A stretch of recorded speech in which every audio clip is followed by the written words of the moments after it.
Messi ছাড়া আর্জেন্টিনাকে যদি আপনি চিন্তা করেন সেটা হচ্ছে মাননীয় স্পিকার চিনি ছাড়া চা চাইলে আপনি খাইতেও পারেন কিন্তু মাননীয় স্পিকার এটা ছাড়া আপনার হজম হবে না। রোনালদোর অবস্থা হচ্ছে মাননীয় স্পিকার বাংলাদেশের সংবিধানের মতো, এটাকে আপনি রাখলেও বিপদ না রাখলেও বিপদ মাননীয় স্পিকার ঘুমাই দিচ্ছে মাননীয় স্পিকার।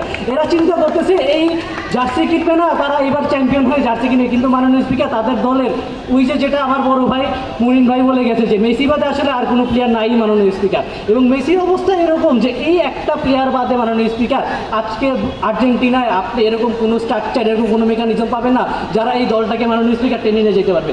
মেসি ছাড়া আর্জেন্টিনাকে যদি আপনি চিন্তা করেন সেটা হচ্ছে মাননীয় স্পিকার চিনি ছাড়া চা চাইলে আপনি খাইতেও পারেন কিন্তু মাননীয় স্পিকার এটা ছাড়া আপনার হজম হবে না। এবার যদি আসি মাননীয় স্পিকার পর্তুগালের কথা, মাননীয় স্পিকার পর্তুগালের এক রোনালদোর অবস্থা হচ্ছে মাননীয় স্পিকার বাংলাদেশের সংবিধানের মতো, এটাকে আপনি রাখলেও বিপদ না রাখলেও বিপদ মাননীয় স্পিকার। যদি এই কথাটা বলতে চাই মাননীয় স্পিকার সংসদে হাসনাত আব্দুল্লাহর মতো, মাননীয় স্পিকার যে গাং পার হইলে মাঝি কোন দুলাভাই, ওই দুলাভাইটা হচ্ছে মাননীয় স্পিকার আমার ওয়ার্ল্ডের রোনালদো। 41 বছর বয়সে আমার বাসার বাপ যখন আমার ওষুধ খুঁজতে বের হয়, রোনালদো ওই জায়গায় বিশ্বকাপ খুঁজতে বের হয়, বলা হয়ে থাকে মাননীয় স্পিকার এবারের বিশ্বকাপের নাকি সবচেয়ে ফেভারিট টিম পর্তুগাল। কিন্তু মাননীয় স্পিকার আপনার এই ফেভারিট প্লেয়ার রোনালদোকে যদি আপনি 90 মিনিট খেলেন মাননীয় স্পিকার, আপনিও জানেন আমিও জানি যে এই বিশ্বকাপ কখনোই পর্তুগাল জিততে পারবে না মাননীয় স্পিকার। গলার প্রতীক বলা হয় মাননীয় স্পিকার। তাদের যদি একটু ইতিহাসের কথা বলি, 2018 সালে গ্রুপ স্টেজ থেকে বাদ পড়ে, 2022 সালে মাননীয় স্পিকার নকআউটে বাদ করে, 2014 সালে তাদের একটা জিনিস পুঁজি করে চলে যে তারা ব্রাজিলকে 7-আপ দিয়েছে, মাননীয় স্পিকার খুব ভালো কথা 7-আপ দিয়েছে, তারা জিতছে।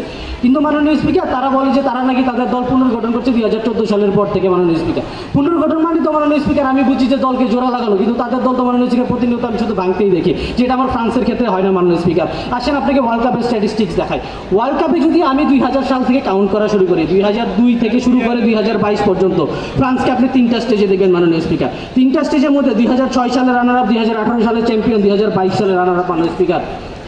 শেষ এই অবস্থায় মাননীয় স্পিকার আপনি কিভাবে বলেন যে এই ওয়ার্ল্ড কাপে ফ্রান্স ফেভারিট দল না? ফ্রান্স এরকম একটা দল যেই দলে আপনার স্ট্রাইকার থেকে শুরু করে আপনার এন্ড পর্যন্ত প্রত্যেকটা জায়গায় সমান পরিমাণ প্লেয়ার আছে মাননীয় স্পিকার। যে এমবাপ্পেকে ওনারা গতির জন্য পৌঁছায় মাননীয় স্পিকার, ওই এমবাপ্পে একা আর্জেন্টিনার বিপক্ষে একটা ফাইনালে হ্যাটট্রিক করে মাননীয় স্পিকার, যেটা ওনাদের জন্য আলটিমেটলি একটা অসম্মানের কারণ বলে আমি বিশ্বাস করি মাননীয় স্পিকার।